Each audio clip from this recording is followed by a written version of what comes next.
Good evening, everyone. Yes, welcome all to the meditation session. It's so lovely to have you all, and really appreciate you make an effort to come here every Tuesday to sit and it is like helping each other. There's an interesting way of helping each other by doing nothing. So very rarely you get a chance to help others by doing nothing. Yeah, but here when you come and sit and do your own practice, it's encouraging, it's influencing, and our energy is being shared and experienced by others. So it's an interesting way of helping each other. So I appreciate your making effort. So these days we are having different challenges in each week, right? So the last week's challenge was to practice the moderate consumption. Right? Yeah. Yes. I think the challenge that I gave you to find out a food or drink that you think is not necessary or healthy and try to stay away from it just a week, only up to today. Yeah. Yes. So that was the challenge. Did anyone has any report to make? Yes. Yes. No ice cream for a week. Good. Oh, yeah, give a nice clap. That's great. Wonderful. That's a great courage, yes. Particularly when ice cream is in the refrigerator. Yes. Yeah, that's great thing. Just just to practice moderate consumption. Yeah. So as just because we didn't eat ice cream for a week doesn't mean that we somehow, feel bad about it or we lost our, joy, right? I mean, there are other ways we can be happy, right? So we learn about that when we try to do some indulgence, like overconsumption or indulgence, either through eating something or watching, switching on TV or going to our social media, is when we feel boredom. When we feel, so we learn that there are other ways that we can overcome this feeling rather than, you know, eating something or, and other, we can just go outside and, see the nature and do something enjoyable. And so find other ways to get rid of the burden. And also, if you learn how to enjoy the boredom, we learn that sometimes people, I mean, and it's a very famous statement saying that boredom is unappreciated serenity. We don't know how to just be with and enjoy that freedom, and you feel like boring. But actually, it's unappreciated serenity. So if you learn how to like breathe and be with your body, that we learn in the meditation, and just experience, what is around you, and be aware of that very moment, and it's not be very boring. So we'll not. Yes. Yeah. I kept telling myself, this too will pass. I just only have to practice this for a week. So from tomorrow you can eat. But if you experience some kind of different relaxation and also some maybe physical health or some freedom from our reliance on our stimulation, that freedom is much satisfying than indulgence. Knowing that you can we can eat or indulge or consume whenever we want, but sometimes we over rely on them, and then having a freedom from it is a great satisfaction. Then, okay, did anyone stop coffee or sugar or anything? Thank you for taking the challenge. Yeah, great. Okay, so this week our theme going to be managing anger. So that will be the theme, managing anger. So anger is one of the most common visited mental state in our mind. You can say the more common visitor to your mind, right? Don't you think so, right? Anger is a common visitor. So there's nothing wrong of being angry. That's something that we encounter in our life. It's a part of our living. But I think the problem is, like how long you want that visitor to stay at your home. how long you allow that anger to stay in your mind. And the longer it stays, the more damage, more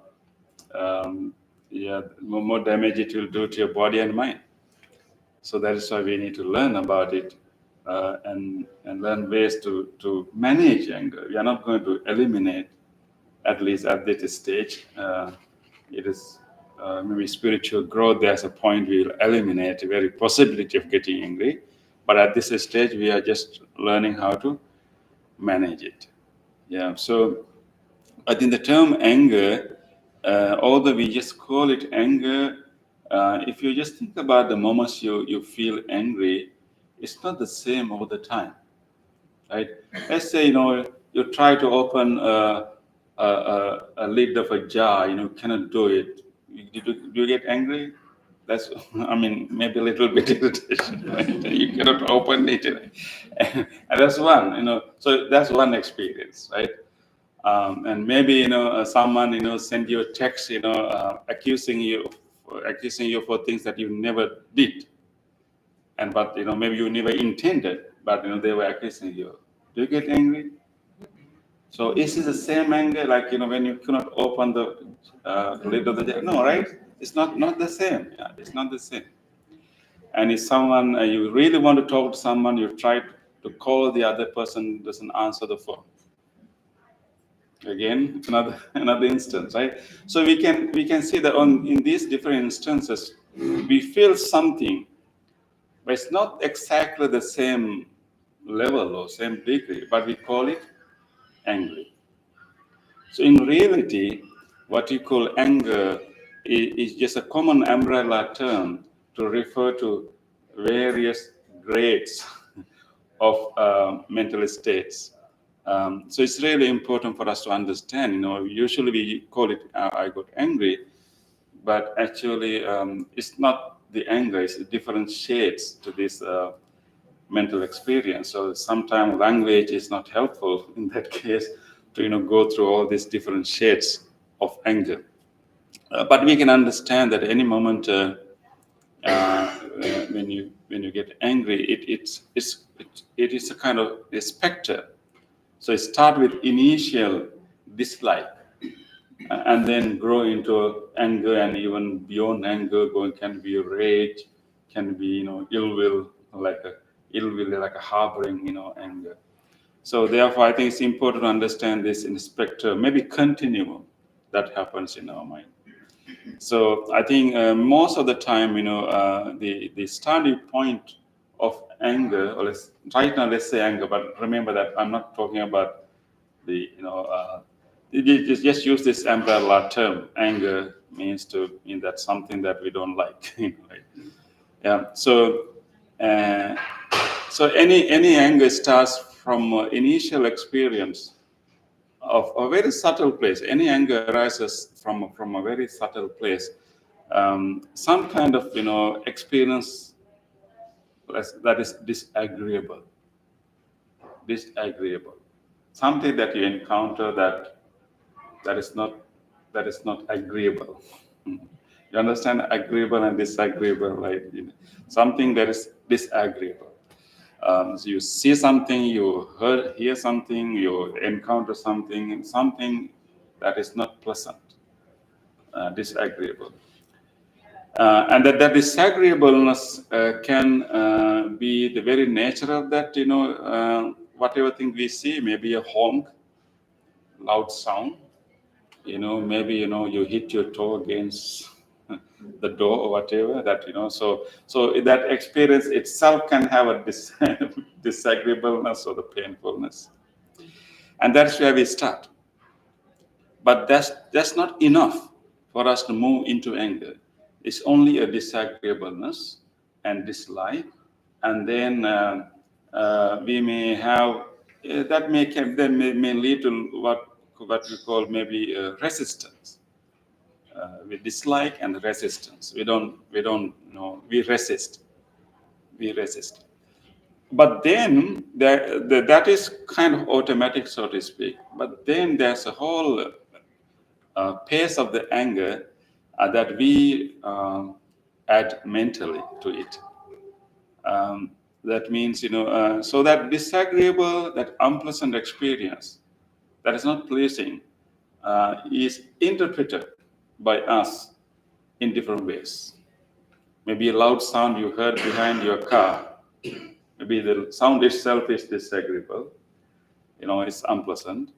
But then, and we make sense of that, right? We try to like give meaning to it.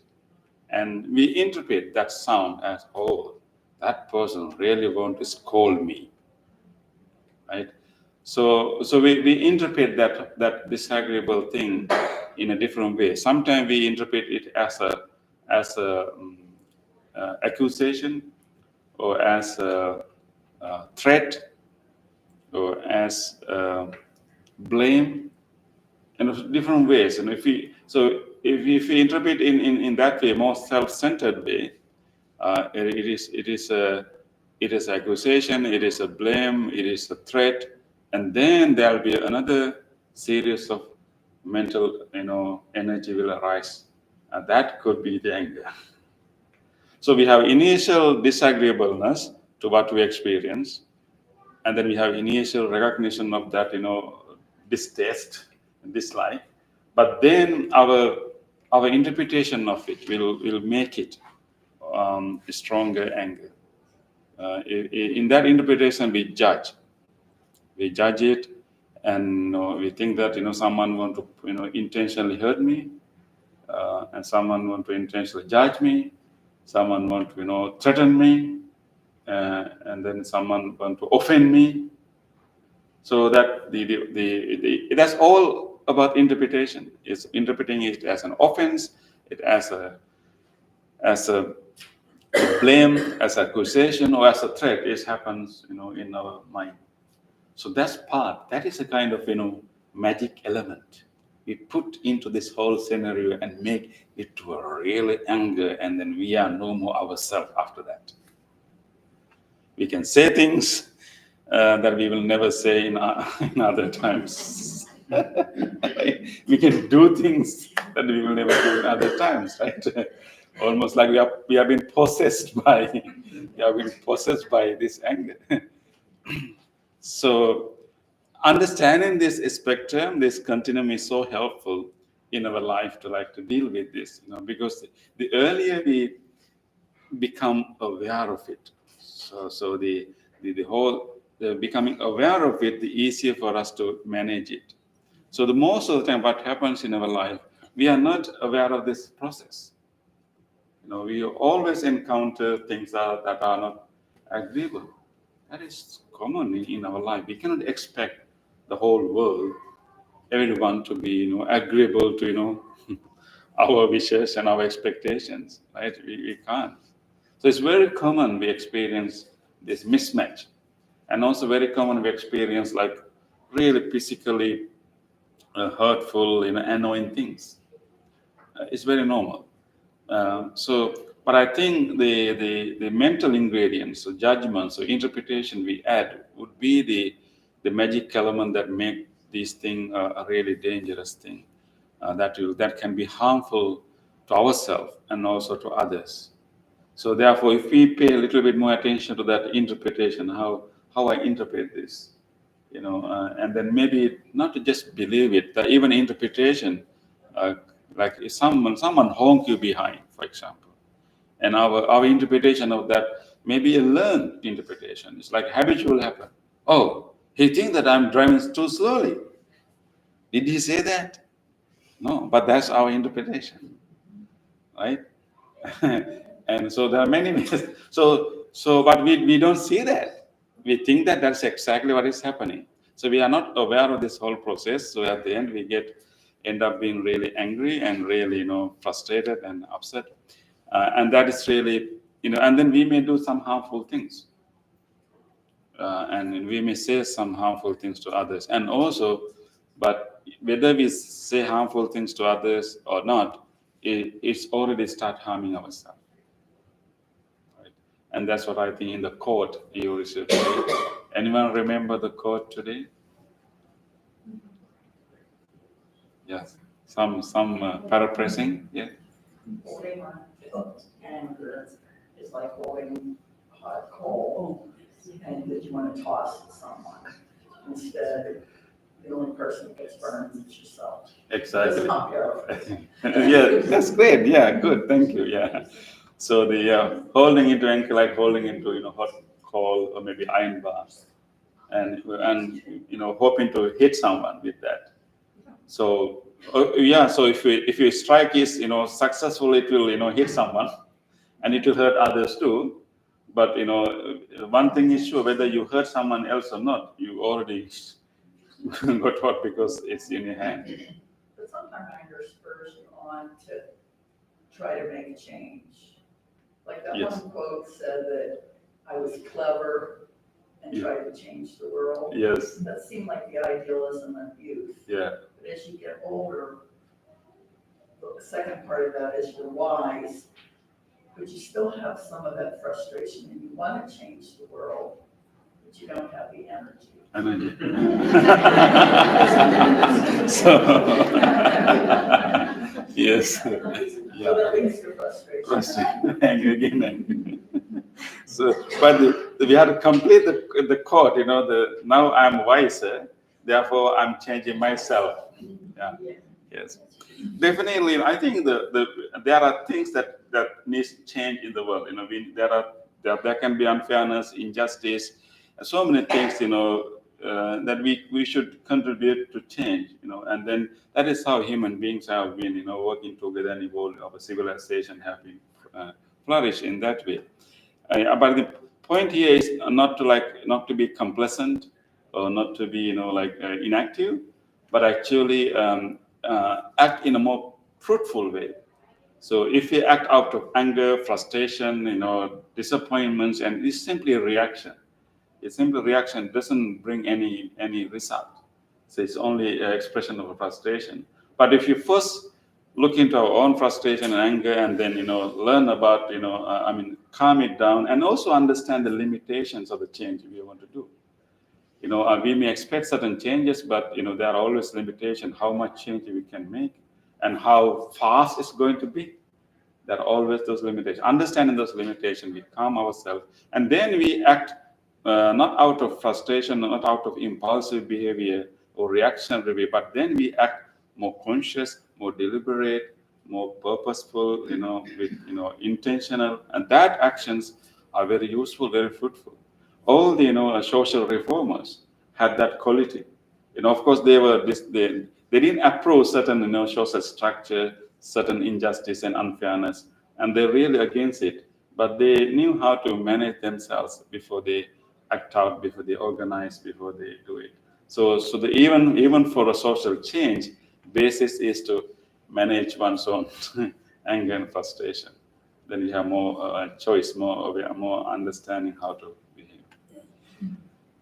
So I think so therefore we need to pay attention, particularly here the judgments we make. I think so. One important judgment unconsciously we make about the things that make us angry is actually that we think that whatever those unpleasant things, unpleasant words other people talk to us, or even they are avoiding us, any behavior we interpret as intentional or intentionally directing at me. So I think in this perspective of judging it, that person intentionally want to hurt me, and that part is really making us crazy and angry. But in most cases, it's not the case. So let me share a very very brief story. There was one sage, one teacher. He's traveling with his student, and they were walking near a farm. The farmer came out and started to shout, and he has lost his 2 cows the previous day, and he was so frustrated. And remember that 1 month ago, this same teacher has what you call cross path. When you enter someone's property, what you call it? Trespass. Thank you. So the 1 month ago, the same teacher has trespass. Trespass his property, And then he started to remember that and had to blame the teacher. And like that day, 1 month ago, you trespassed my property, and this is that. So I mean, and it's very wrong. And someone who might have taken my cow should be someone like you who trespassed my property. And I start to blame this teacher and shout and scold and use all the filthy word, everything. But the teacher was quietly listening, and and nodding his head, like and like absorbing and listening to everything. And finally, he said, I'm very sorry for your loss. I wish that may this cow returns to you." And then he left with the disciple. So along the way, the disciple was so stunned, and he thought that there's nothing to do with this teacher. Why he didn't speak for himself? And he's asking, I mean, that person was accusing you unnecessarily. Why didn't you even say a word? And then he said that few days ago when I was walking along the same path, there was a broken branch from a tree happened to fell on me. It really hurt. He showed the bruises he had. He had that branch. So what do you think? When that branch fell on me, should I blame the branch, or should I punish the tree? He asked from the disciple. Okay, and so I was hurt a few days ago. This branch fell on me. So what should I do? Should I break this branch? Should I blame the tree, or what should I do? And the disciple said, "Oh, you shouldn't blame the, the branch or the tree, because tree has no intention to hurt you. So just branch fell off. You just happen to be there. So you are you are at the wrong time at the wrong place." So you shouldn't blame the tree or the branch. And the teachers told him that what just happened, a while ago is not very different from that. That farmer was already frustrated due to something else. He's already in pain, already frustrated. We just happened to be there. And he just throw his frustration and anger. He found some way to relate that frustration, anger to me. So just like how I treated the branch and the tree, it's the same way that I treated this person. And although he blamed me, accused me, used all the filthy words, in true sense, he was not really I mean, he's not Israel really want to intentionally hurt me. He just want to express his frustration. Most cases in our life also not very different from that, right? There can be extreme cases, someone really want to hurt you. But in most cases, what is really happening, actually, people are already with their own issues, with their own frustrations, and even a little action from us can irritate them, trigger them.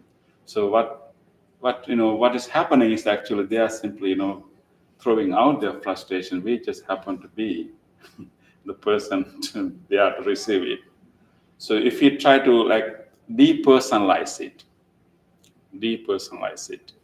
and that will help us a lot to not add more ingredients for our anger to grow. So not to take it personally. Although that person really texted you, although that person has emailed you, although that person really did thing to you,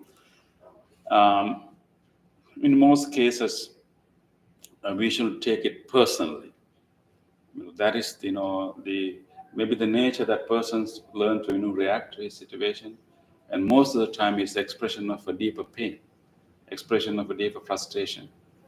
And so if you don't take it personally, it is really helpful for us to calm down ourselves and not to have the hot iron bar in our hand, and then release it, right? Otherwise, then we get frustrated. We may blame someone else unnecessarily. We may throw our frustration to someone else too, and that's what happened, in our society, right? So let's think about that, and mainly whenever you feel angry and upset and really frustrated, take a moment to think about what is the judgment, what is the interpretation that I'm adding to here. Is it really intentional? Is it really directing at me? Did that person really want to hurt me? Just ask that question and then change the interpretation. That will change the the growth of the anger. Okay. So, like to have another challenge for this week. Yeah, I mean, maybe it's something you can practice actually. To actually just keep watching. There can be a lot of moments that we can really get angry. There's a whole new type of anger called driving anger. Yeah, and we just had an incident right now, right? But they were so skillful. Otherwise, we will be, hit by a car. Someone did stop at the stop sign just in front of me. But anyway, but I didn't see any anger in him. Yeah, and there was no horns. We just skillfully, manage the situation. But anyway, so during this week, what you can do, at least try to catch yourself at least 3 times. Catch yourselves and the moments of anger, and then try to do some exploration. What is the interpretation? What is the judgment I'm making here? So, most of the anger comes not with the strangers, but with the people that we live with, and we don't really express it. We call it passive anger. That you start talking to them, So and watch that, even you think yourself, anger. What is interpretation here? Why I got so hurt from this behavior? Is it really directing at me? Is that person really going to hurt me? Ask that question. So catch yourself 3 instances, and then try to identify the judgment, that part, that magic element that we put. Okay, 3 is enough. There will be a lot of moments of anger, but just catch yourself three three instances. Thank you, everyone. So let's start our practice.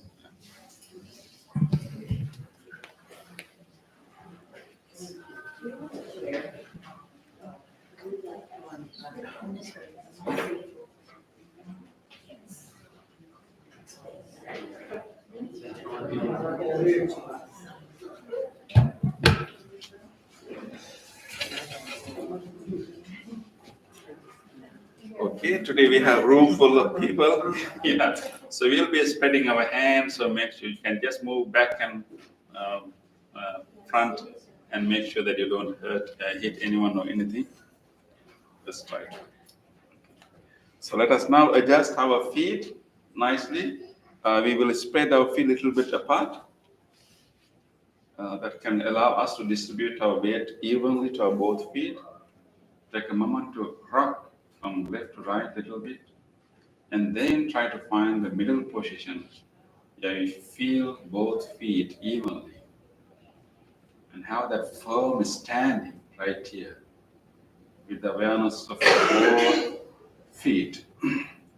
How this feet is touching your shoes, your slippers, or the ground, the floor.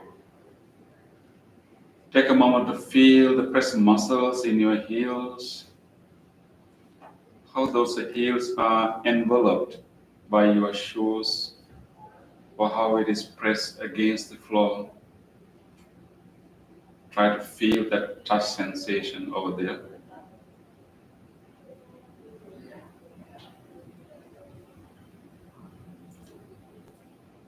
And slowly move to the front part of the feet and try to feel the sensations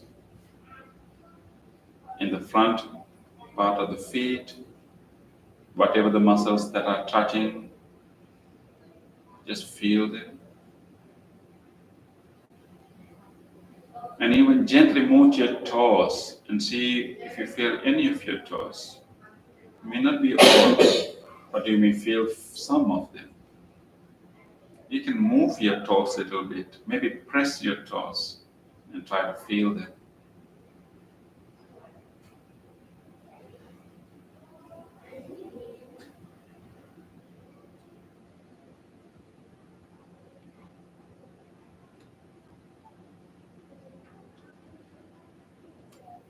With this awareness of the feet,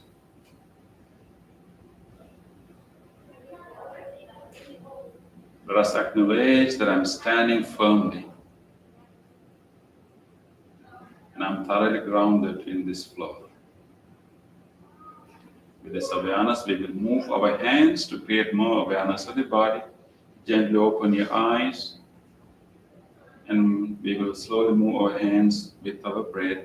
Breathing in, raise our arms gently all the way to the front. Breathing out, spread your hands to the sides. Breathing in, raise your arms gently all the way up. Breathing out, slowly bring your arms gently down, feeling all the sensations throughout the arms and the palms. Again, breathing in to the front.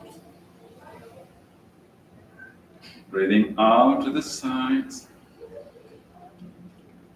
Breathing in up.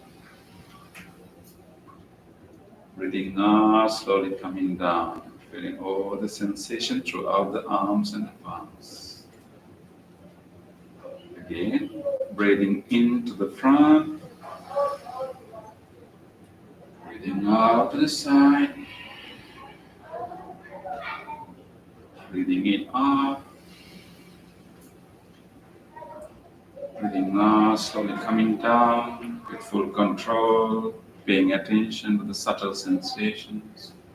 Relax your arms, let your hands hang by themselves. Take a moment to feel the subtle sensations, tingling sensations you can feel throughout your fingers and any other subtle sensation in the body.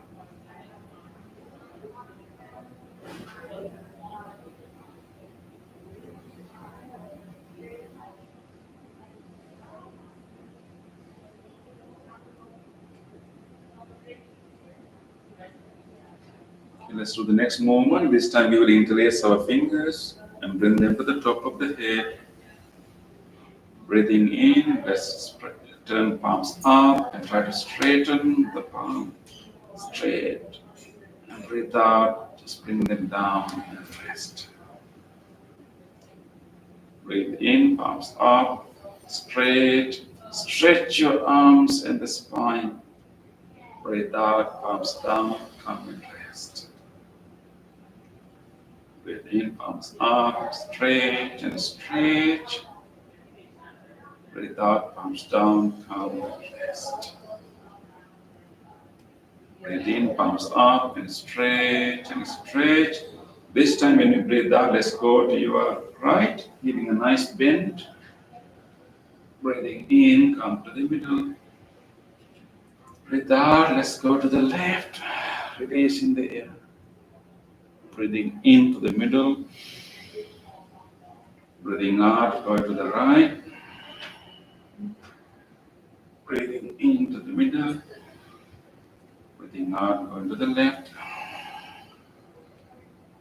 Breathing into the middle. This time when you breathe out, let's unlock our fingers and we'll bring them down, bring our hands down from the sides, feeling all the sensations. Relax and take a moment to feel more sensation around your shoulders. Any residual sensation of your stretch and bends. Feel them all. Pulsations, tingling sensations. Feel them all. And be in your body. Nowhere else, but right here in your body.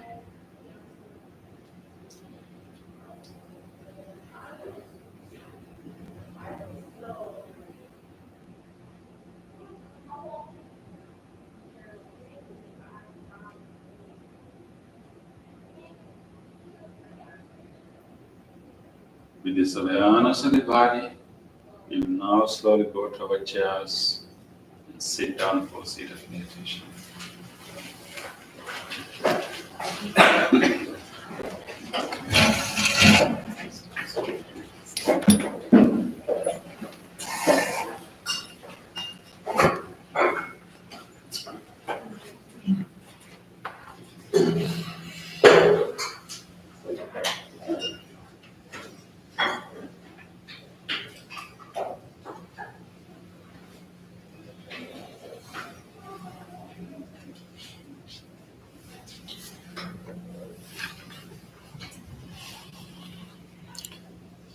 adjust our body. Try to feel stable in this posture and bring awareness to this body, how it is sitting here. Feel the areas you feel touch sensation with your chair and the clothes. And we will ring this bell and do a chant to help you to settle down into this position. Throughout the bell and the chant, try to feel your body. Simply settle down. Be here and now with your body. Nothing else to do. Just sinking into your body, settling with your body.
Relax your body.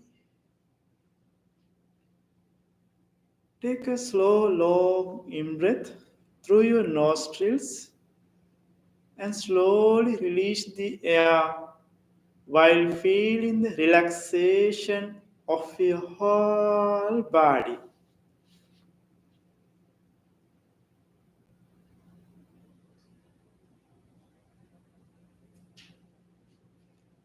Relax your body.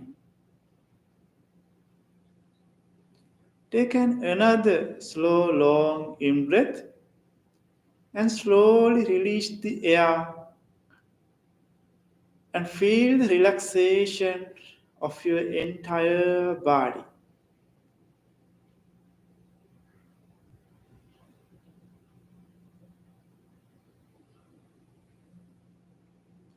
Relax.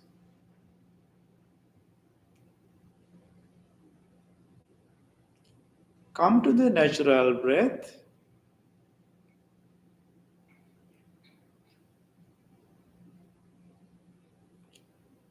Now you have a relaxed body. Your relaxed body, just like a sleeping body. With this relaxed body, observe your mind. In your mind, what is happening right now?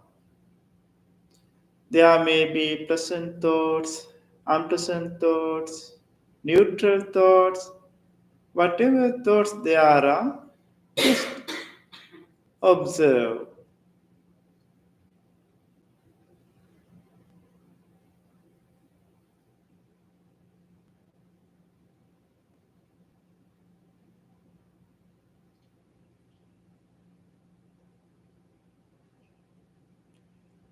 Did you notice how your mind is wandering?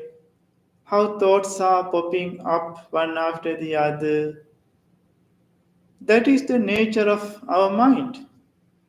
Now, we are going to invite wholesome thoughts to our mind instead of these random thoughts. Our regular wholesome thought is loving kindness. Loving kindness is the willingness to wish well being for other beings. Loving kindness is the immeasurable love to the whole universe. Our mind has a capability to generate thoughts, to cultivate thoughts. Let us use that capability to generate wholesome thoughts. Generate loving kindness thoughts in your mind by mentally repeating these loving kindness phrases. May my mind be well. May my mind be happy. May no anger thoughts come to my mind. May my mind be peaceful. Be peaceful.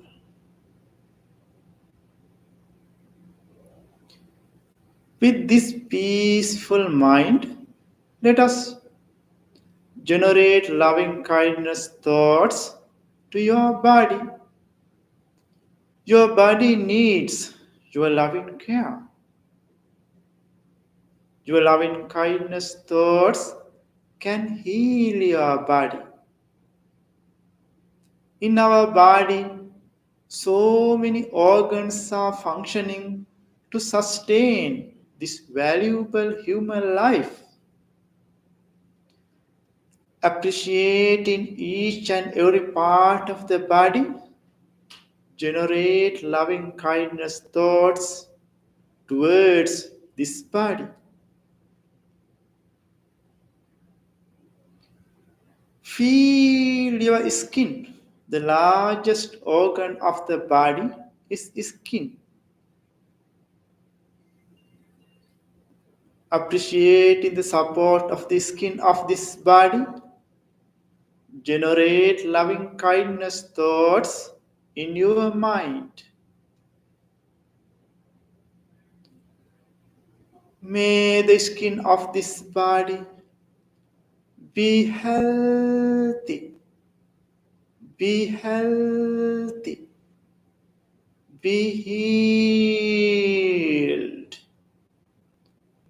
be healed.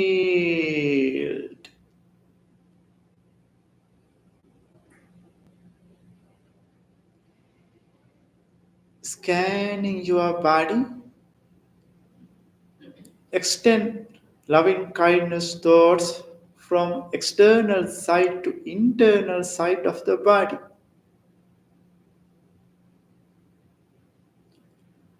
May the muscles of this body Be healthy. Be healthy. Be healed. Be healed.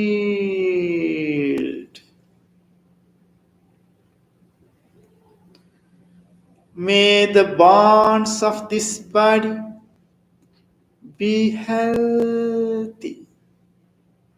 Be healthy. Be healed. Be healed.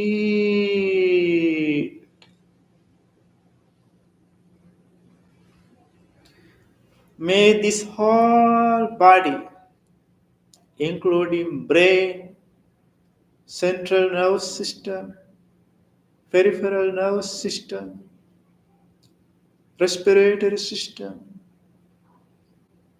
digestive system, be healthy. Be healthy. Be healed. Be healed.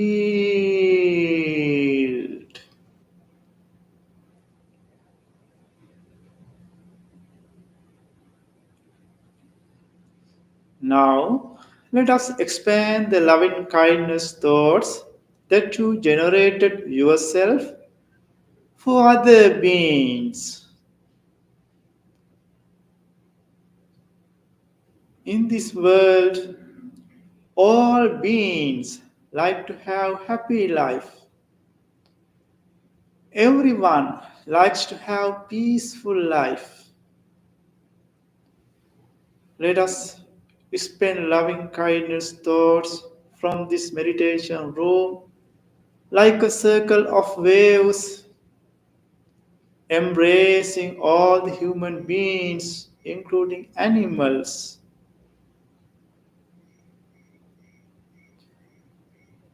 Think about these friends who are meditating with you right now and make a genuine wish in your mind for their well being. May these friends who are meditating with me right now be well,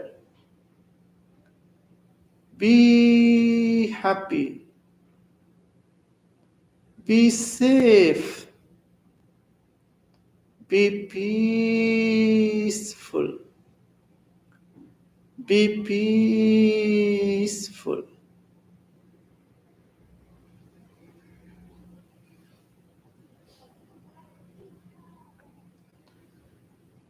Expand your loving kindness thoughts beyond the circle of these friends to your beloved family members.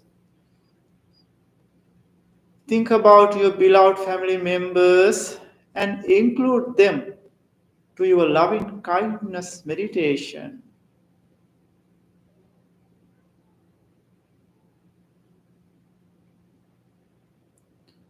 May my beloved family members be well, be happy, be safe, be peaceful, be peaceful.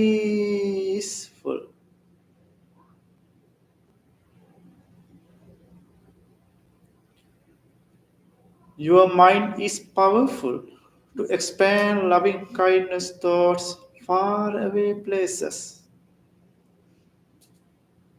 Extend your loving kindness thoughts beyond the circle of your beloved family members to your neighborhood,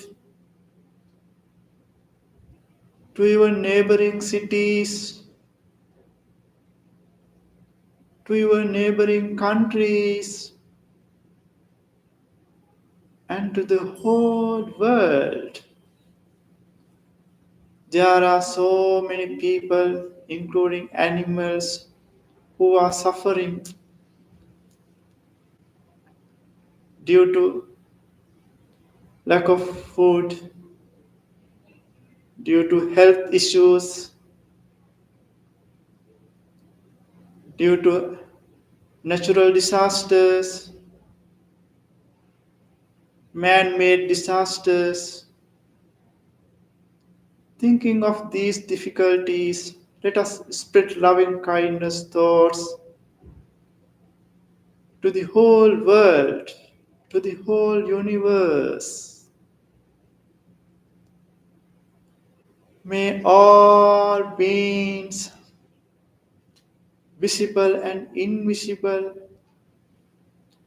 large and tiny, born and unborn, all of them, may all beings in the direction of your front, back, left, right, below, above, be well, be happy, be safe, be peaceful, be peaceful. Expand your loving kindness thoughts to each and every direction, aim in the whole universe, and rejoice the feeling of loving kindness.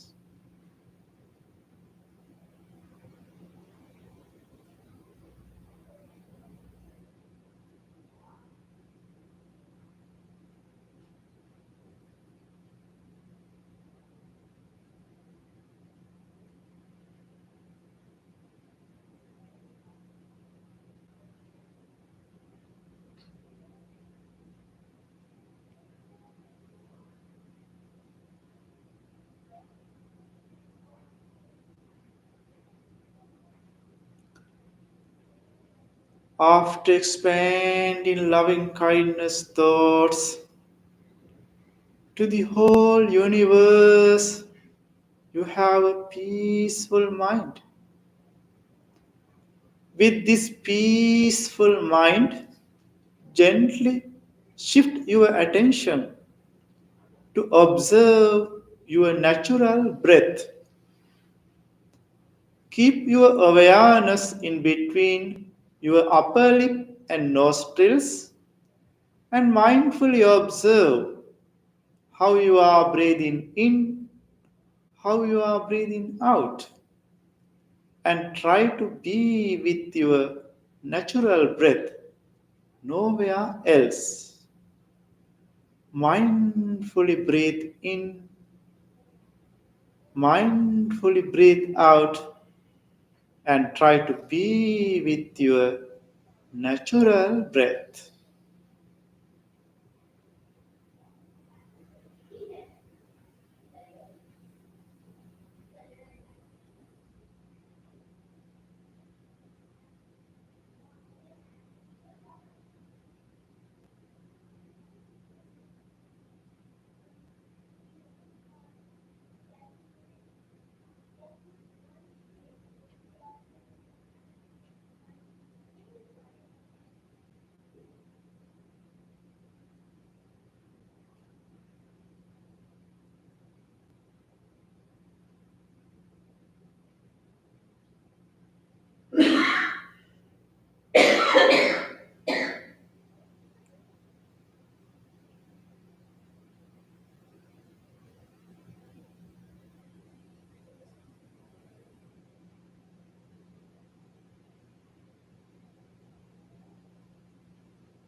Dukkhapattac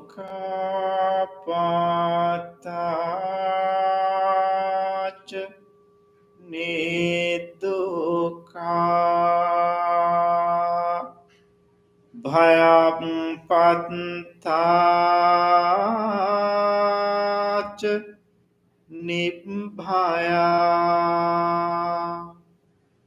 Sokapattac Nisoka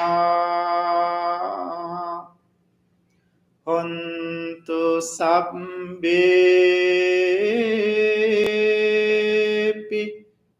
panino.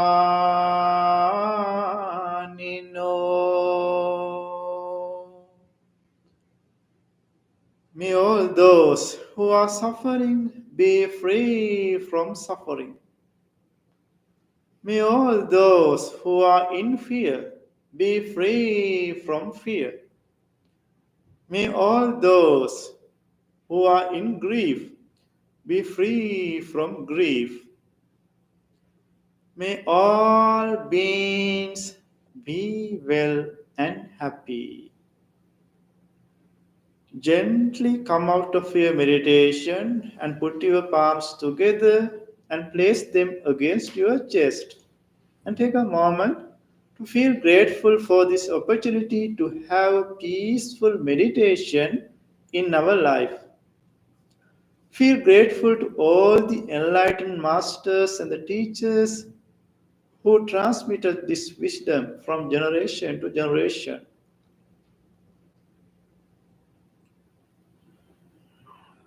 Be grateful to anyone else who supported you to practice this meditation, the staff of the Oakman Library, even to these non-living things, these chairs that you are sitting on, this bell, this device which connected you from your home to practice meditation. Appreciating the support that we received from everyone and everything with deep gratitude. Let us say sadhu 3 times. Sadhu, sadhu, sadhu.